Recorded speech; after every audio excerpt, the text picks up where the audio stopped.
This is going to be a full beginner's guide on how to plant and grow garlic. Garlic is by far the simplest crop that we grow, yet it's one of the most high value. So anyone can grow it at home in a home garden, and we're going to walk you through exactly how to do it and give you some pro tips along the way. So like I say, really simple, but you can also elevate your garlic growth and improve it a lot by following some of these simple steps that we're going to walk you through.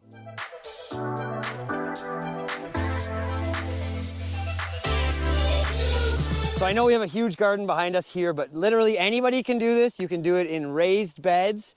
You can do it in a tiny garden. The most important thing is that you have loose soil with good drainage, and then also ideally some good soil health. So depending how seriously you want to take this, you could do some soil tests, but a really good fail-safe is just adding some compost and maybe a little bit of additional nitrogen. So just follow some instructions online. I don't need to walk you through that, but you could use something like blood meal or pelletized chicken manure. Obviously we're organic, so we would prefer you to choose something organic. So you want to make sure it's nice and loose. So we use something called a broad fork. You can use a garden fork or simply just a trowel to just make your holes as well. So something to just ensure you have nice loose soil there. So we've already broad forked our soil, that is loosening it, and we've also added compost and amendments, and then we tilled them in using a tiller, but you could do the same thing with a rake or whatever you're doing for your garden. As you can see here, we're in the fall here in Ontario, so it's the last week of October, and you want to be planting garlic 4 to 6 weeks before the ground freezes. So you don't want to do it too early because you risk it actually sprouting. So having it, like we always do it, the last week of October or the first week of November, depending on the forecast. So wherever you are, you're going to plant it to have it 4 to 6 weeks before the ground freezes. That's all. Next, let's look at selecting seed and then how we'll plant it. The wonderful thing about garlic is that the bulb itself holds the seed. So this is all it here. These are the cloves. I'll show you a video, we have it of us breaking it up. A really great system using a cinder block to crack it, but also you can just peel the tops and then break them up as well. So when you go to market or anything like that, you're selecting the variety you want to grow for the flavor profile and also the number of cloves per bulb, etc. So this is Red Russian, one of our favorite, real spicy one. And this has a lot of cloves per bulb. So one thing I really want you to do is make sure you're picking out the big ones that you're going to plant, because there's multiples in this variety, and then set aside the smaller ones. Ones like Music, where they're all big, you don't have to worry about that, but don't plant every single clove because the potential of the plant is in the clove. So we set aside the teeny ones and then we use them for another use. And stick around because I have two great ways to use those that I'll mention.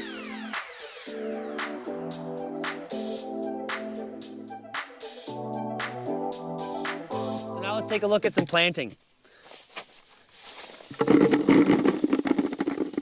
Another great trick to figure out like how much space you have to plant is to figure out how many you're putting per square foot. So for example, we have 3 rows that are 6 inches apart. So we know in our 100-foot beds, we are fitting 600 cloves. So then what we do is once it's broken up, we weigh 1 pound and then multiply that, the number of cloves in 1 pound, by the total volume, the total weight that we have of pounds.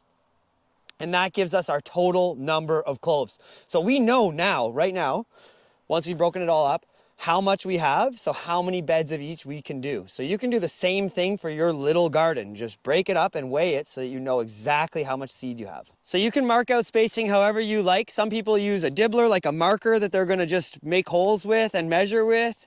We use a bed rake. You can use a measuring tape.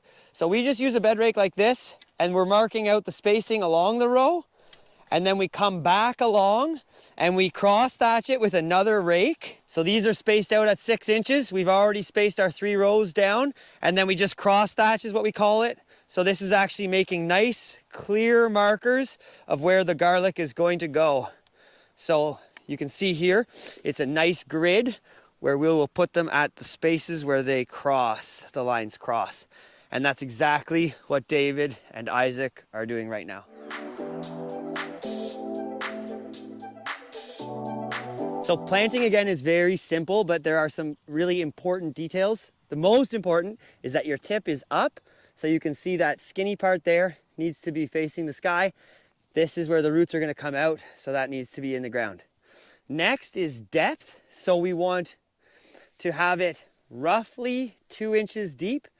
So your hole should be 2 inches. So that really means that the bottom of the garlic, because it's essentially about an inch, the bottom of the garlic is covering 1 inch, and then there should be about an inch of soil above. So it's not super deep, because if you go too deep, you're going to have a heck of a time trying to pull them out of the ground next year.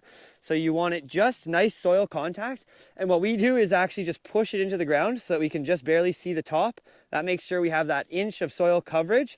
And then I'll show you later how we can very easily then just cover them back up. So if you're doing it on this scale, you're going to do something like a rake. Home scale, you could probably just do it with your hand. So I like to just have the rake upside down, and then you get into a bit of a flow where you almost just have it consistently taking the excess soil, and we just do 2 passes. It has a slight angle of about like 20 to 30 degrees. And once I get into a groove, I can actually just start to sort of hold the rake and walk. I'm not going to do the whole bed right now, but you can see what that would look like. And then we just come back this way, again, on a little 30 degree. And you see that excess soil coming off the rake and just covering that last row. It's really important that they are planted deep enough so that you're going to bury them when you do this raking.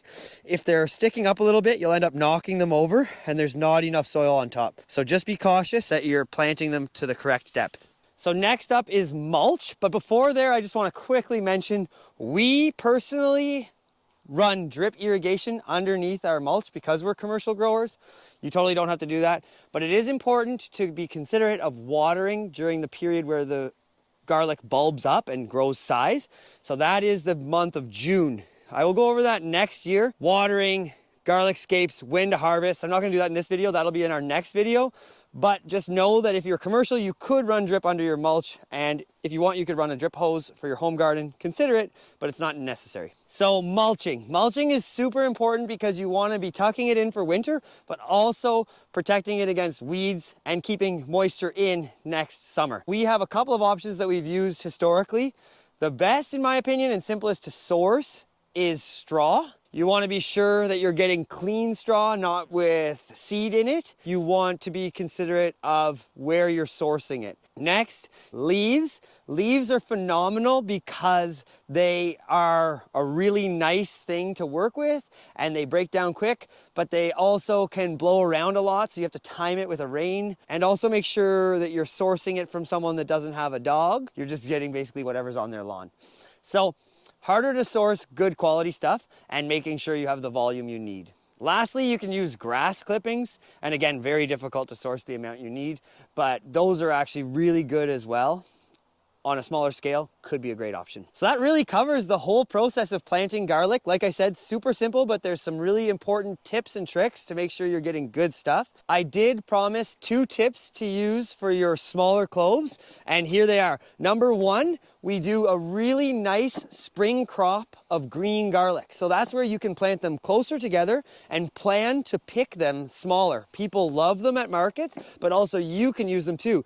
The benefit is that you really don't want to waste like a beautiful clove of garlic picking it as a spring garlic because it just hasn't developed yet.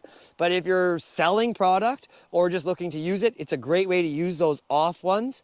And they're worth like $1, $1.25 each in the spring, because people are in the mood to have fresh garlic long before it's ready, and they're normally through their fall stocks from last year. Secondly, you can also just take all the skins off of that and then pulse it or fine chop it and add a little bit of olive oil and then put it in a jar. And that's a great way to just have the same as you buy at the store, like some pre-chopped garlic that you can use daily, weekly. Depends how much you like your garlic. So I hope you have an incredible crop of garlic this year. I hope you enjoyed this video. If you have any questions, comments, please leave them below.